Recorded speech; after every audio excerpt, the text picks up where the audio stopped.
രജിൻ രജിനോടാണ് നേരത്തെ രാജേന്ദ്രൻ പന്തളം നേരത്തെ തന്നെ ചോദ്യങ്ങൾ ചോദിക്കുകയും ചെയ്തത്. ഏതായാലും പഞ്ചാബിന് വേണ്ടി നടക്കുന്നതാണ് ഈ പരിപാടിയൊക്കെ എന്നാണ് അദ്ദേഹം പറയുകയും ചെയ്തത്. പക്ഷേ ഈ അദ്ദേഹം ചോദിച്ചതും മറ്റു ചിലർ ചോദിക്കുന്നതുമായ ചില വിഷയങ്ങളുണ്ട്. ഈ സോനം വാങ്ചുക്ക് ഏകദേശം 21 ദിവസത്തോളം അവിടെ ഈ നിരാഹാര സമരം ഇരുന്നു. അവിടെയൊന്നും രാഹുൽ ഗാന്ധിയെ കണ്ടില്ല.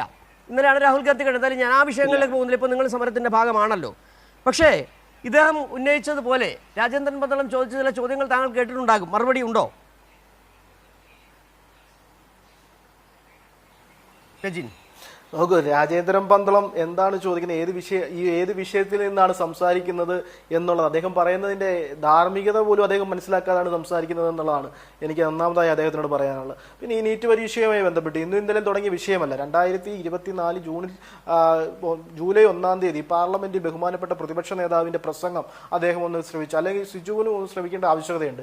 കാരണം നിങ്ങൾ രാഹുൽ ഗാന്ധി എവിടെയുണ്ട് എന്ന് ചോദിക്കുമ്പോൾ അങ്ങനെയുള്ള കാര്യങ്ങൾ, ഈ നീറ്റ് പരീക്ഷയുമായി ബന്ധപ്പെട്ട് പല ആരോപണങ്ങളും ഉന്നയിക്കുമ്പോൾ തന്നെ ഇത് പ്രശ്നബാധിതമായി ഈ മത്സര പരീക്ഷകൾ ഇന്ത്യയിൽ നടക്കുന്ന ഏതാണ്ട് 158ഓളം മത്സര പരീക്ഷകളിൽ ഈ വലിയ രീതിയിലുള്ള ക്രമക്കേടുകൾ നടക്കുന്നുണ്ട്. അത് ചില കോർപ്പറേറ്റ് കമ്പനികളെ സഹായിക്കുവാൻ വേണ്ടി ഈ ചോദ്യപേപ്പർ ഉൾപ്പെടെ ഉള്ളവ ചോർത്തി കൊടുക്കുന്ന രീതിയിലേക്ക് ഈ ധർമ്മേന്ദ്ര പ്രതാപന്റെ നേതൃത്വത്തിൽ അദ്ദേഹത്തിന്റെ കീഴിൽ ഉദ്യോഗസ്ഥർ ചെയ്യുന്നുണ്ട് എന്നുള്ള ആരോപണങ്ങൾ മുമ്പും നമ്മൾ പറഞ്ഞിട്ടുണ്ട്, ഇപ്പോഴും നമ്മൾ പറയുന്നു. ഇവിടെ എന്താണ്, ഇവർ അന്വേഷണം നടത്തുന്നുണ്ട് എന്നൊക്കെ പറഞ്ഞ് വലിയ രീതിയിൽ തടിതപ്പാനുള്ള ശ്രമം നടത്തുന്നുണ്ട്. ഇവിടെ ആരാണ് ഇതുമായി ബന്ധപ്പെട്ട് പ്രധാന മുൻമുന്നണിയിൽ നിൽക്കുന്നത്? ഈ വിദ്യാഭ്യാസ മന്ത്രിയല്ലേ? മന്ത്രി തലത്തിലല്ലേ ഇങ്ങനെയുള്ള തീരുമാനങ്ങൾ എടുത്ത് മുന്നോട്ട് പോകേണ്ടത്? ആ മന്ത്രി തന്നെ പരാജയപ്പെട്ടിരിക്കുകയാണ്. അങ്ങനെയുള്ള മന്ത്രിയെ വെച്ചുകൊണ്ട് തന്നെയാണോ അന്വേഷണം നടത്തിക്കൊണ്ട് പോകേണ്ടത്? അവിടെയാണ് ഇവർ ചോദ്യത്തിന് ആൻസർ ഇതുവരെയായിട്ടും തരാത്തത്. എന്നിട്ട് ഇവർ സമരം ചെയ്തതിനെ പറ്റിയും, സമര സംഘടനകളാണ്, ഞങ്ങളൊക്കെ സമര സംഘടനകളാണ് സാർ. ഈ പറയുന്ന യൂത്ത് കോൺഗ്രസ് ആയാലും KSU ആയാലും കോൺഗ്രസ് ആയാലും ഒക്കെ സമര സംഘടനകളാണ്, ജനങ്ങൾക്ക് വേണ്ടി സമരം ചെയ്യുന്നവരാണ്. സമരം ഇന്നും ഇന്നലെയും തുടങ്ങിയതല്ല. ബ്രിട്ടീഷുകാരുടെ കാലത്ത് മുതൽ ബ്രിട്ടീഷുകാർക്കെതിരെ സമരം ചെയ്തിട്ടുള്ള പാരമ്പര്യമുള്ള സംഘടനയാണ്. മാപ്പ് എഴുതി കൊടുത്തിട്ടുള്ള സംഘടനയൊന്നും അല്ല. ഞങ്ങൾക്ക് 7 മാപ്പ് അപേക്ഷകൾ പഠിച്ചിട്ട് വന്നിട്ടുള്ള സംഘടനയല്ല. അതുകൊണ്ട് ഈ നാട്ടിലെ ജനങ്ങൾക്ക് വേണ്ടി ജനങ്ങളെ അഭിസംബോധന പ്രതിപക്ഷം എന്ന രീതിയിൽ ഈ പറയുന്ന പ്രധാനമന്ത്രി ഈ പറയുന്ന പാർലമെന്റിലേക്ക് വന്നില്ലെങ്കിൽ അദ്ദേഹത്തിന്റെ വീട്ടിന്റെ കവാടത്തിൽ പോയി സമരം ചെയ്യണമെന്നേ. അങ്ങനെയല്ലേ നമ്മൾ പഠിച്ചിട്ടുള്ളത്? അദ്ദേഹത്തിന് എന്താ ജനങ്ങളെ അഭിസംബോധന ഇത്ര പേടി? അദ്ദേഹം 2 ദിവസമായി അദ്ദേഹത്തിനെ കാണുന്നില്ലല്ലോ. അദ്ദേഹം എവിടെ മറഞ്ഞിരിക്കുകയാണോ? ജനങ്ങളെ ഇത്രയും വലിയ പ്രശ്നത്തിൽ, ഇന്ത്യ മഹാരാജ്യത്തിൽ ഇത്രയും വലിയ പ്രശ്നം നേരിട്ടുകൊണ്ടിരിക്കുകയാണ്. വിദ്യാർത്ഥി സമൂഹങ്ങളെല്ലാം ഈ തെരുവിലേക്ക് ഇറങ്ങിക്കൊണ്ടിരിക്കുകയാണ്. നിരവധിയായ ആളുകൾ, രക്ഷകർത്താക്കൾ ഉൾപ്പെടെയുള്ളവർ തെരുവിലേക്ക് ഇറങ്ങിക്കൊണ്ടിരിക്കുകയാണ്. അങ്ങനെയുള്ള രാജ്യത്തിന്റെ പ്രധാനമന്ത്രി വീട്ടിൽ കയറി ഇരിക്കുക.